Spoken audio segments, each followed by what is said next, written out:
Bureau report, বাংলার খবর। নিশ্ছিদ্র নিরাপত্তায় মুড়ে ফেলা হচ্ছে বারাসাত জেলা হাসপাতাল ও মেডিকেল কলেজ।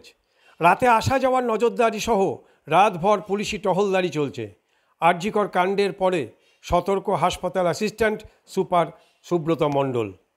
নিরাপত্তার দিক থেকে আমাদের হাসপাতালে তো ইনডোরে এমনিতেই টোটাল যেটা আইপিডি কমপ্লেক্স 32টা সিসিটিভি ক্যামেরা লাগানোই ছিল, আরও 32টা লাগানো হয়ে গেছে, মানে 64টা ক্যামেরা এখন রান করছে।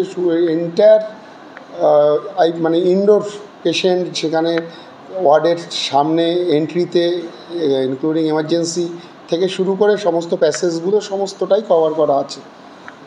আর এছাড়াও বাইরে যেটা আমাদের স্টুডেন্ট হোস্টেল আছে, আমাদের ছেলেদের হোস্টেল, মেয়েদের হোস্টেল, নার্সিং হোস্টেল, সমস্তটাই, এবং বাইরের যে প্রেমিসেস আরও 48টা ক্যামেরা লাগানোর কাজ শুরু হতে চলেছে। এবার পিডাব্লিউডির এন্ড থেকে বাইরের প্রেমিসেসে হ্যালোজেন লাইট ছিল, সেগুলো আরও বেশ কিছু বাড়ানো হয়েছে।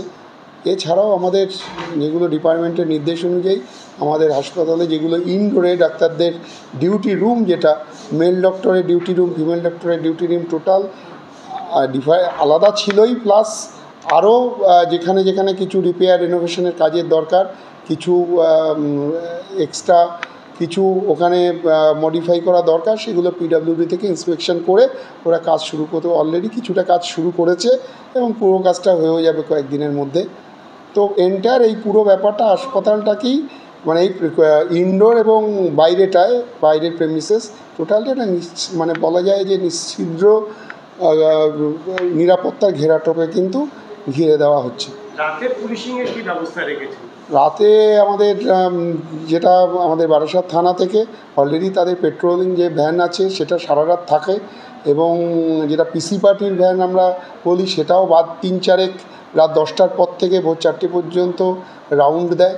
এছাড়া আমাদের যে সমস্ত মানে সিকিউরিটি আছে, এজেন্সি সিকিউরিটি, তাদেরকেও জেলা পুলিশের তরফ থেকে কিন্তু সুষ্ঠু মানে উপযুক্ত প্রশিক্ষণের ব্যবস্থা করা হয়েছে, এবং তাদেরকে প্রত্যেককে ডেকে কিন্তু আরও অ্যালার্ট করে দেওয়া হয়েছে যাতে তারা ডিউটির সময় সদা সতর্ক থাকে। সন্ধ্যার পরে এই মানে বহিরাগত যাদের আসা যাওয়া, সেই আসা যাওয়ার টোটাল এখন টোটালি রেস্ট্রিক্টেড করে দেওয়া আছে, এবং কোনো রকমের এর মানে যদি দেখা যাচ্ছে কেউ রাত্রিবেলা ইনটক্সিকেটেড অবস্থায় ঘোরাফেরা করছে বা ঢুকছে, সঙ্গে সঙ্গে আমাদের এখানে পার্মানেন্ট পুলিশ ফাঁড়ি আছে, ফাঁড়ির হাতে তুলে দেওয়া হচ্ছে। এত নজরদারির পরও অপরাধ হবে না তার নিশ্চয়তা কোথায়? আরজিকরের নৃশংস ঘটনা টলিয়ে দিয়েছে গোটা দেশ। শুধু পুলিশ বা প্রশাসন সজাগ থাকলে হবে না, সজাগ থাকতে হবে নাগরিক সমাজকেও।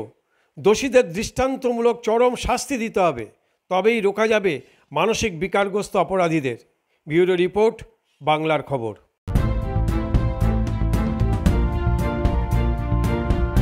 ব্যুরো রিপোর্ট, বাংলার খবর।